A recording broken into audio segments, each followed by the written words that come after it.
Three, two, one.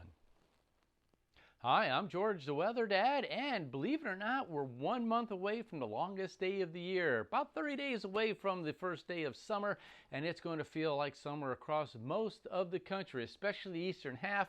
Here on our Monday, look at all the warm air in place. We're talking about 80s, 90s, and even possibly some triple digits down around the Texas area. Very chilly up into the northern Rockies, but some of that cool air now is going to be working its way towards the east. On Tuesday, we can start seeing the transitional things that are happening across the country. We have what was that all about? In three, two, one. Hi, I'm George the Weather Dad, and believe it or not, we're about 30 days away from the first day of summer. So the bottom line is that sun is very intense. If you're heading out, make sure you put a lot of sun lotion on. But as we work our way into this work week, well, we're going to start off dry and very warm, but then we're going to end up pretty much on a soggy note. First temperatures. Here on Monday, take a look at a large area of the country in temperatures well above normal. Normal high temperatures well in the 70s right here in the Ohio Valley. We're going to be in the 80s. In fact, if the weekend was actually fairly nice and fairly warm. Humidity levels now are starting to increase as well, so it's going to feel a little bit more uncomfortable. Here on Monday, you can see a large area well above normal. Certainly temperatures in the 80s and 90s. By Tuesday, the next system that's going to be affecting the Midwest takes aim.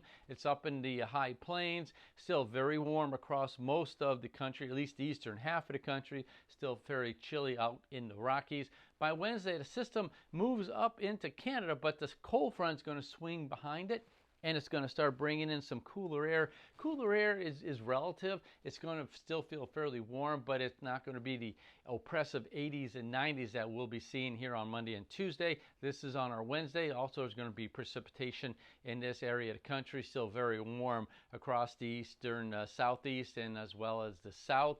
Here on Thursday, notice yellow temperature again, reflecting normal temperatures. We're starting to see a little bit cooler air, still fairly warm up in the plains, but then we have another system that's going to work its way in by the end of the week, and that's going to keep unsettled weather in this part of the country. And we're going to see, again, precipitation as we head on into that part. Here on Friday, temperatures get a little bit warmer ahead of the next system. So the bottom line is that when we get some sunshine, it's not going to take long for temperatures to really warm up. So we're going to be a little bit above normal here in the Midwest on our Friday. And you can see some yellows showing up in the Tennessee Valley. That's where most of the precipitation is going to be hanging around for our Friday. But then the next system comes in, and it's going to bring in a little bit cooler air. Now, as far as precipitation is concerned on Monday, most of the activity is going to be centered around the Great Lakes. A couple of showers here in the Midwest and the Tennessee Valley, and also out in the Rockies. On Tuesday, you can see potentially some severe weather up in the high plains as the system starts getting its act together. It's also going to bring in some stronger winds. A couple of showers, mainly some afternoon instability showers for the Ohio Valley, but nothing really to worry about at this point. But by Wednesday, the next cold front moves in. We could be looking at some showers and some thunderstorms right here in the Midwest and the Ohio Valley, stretching back towards Texas. Very unsettled up in the Rockies, and that's also going to bring in those cooler temperatures for you. On Thursday, the system kind of hangs around. It's going to be a little bit wet, and it's also going to start working its way up into the Northeast. The Great Lakes dries out, still very active up in the high plains. And then on Friday, you can see again more precipitation, more concentrated along the Tennessee Valley and up in the Great Lakes area. We could be looking at some severe weather for you there. Now, I expanded this map out a little bit.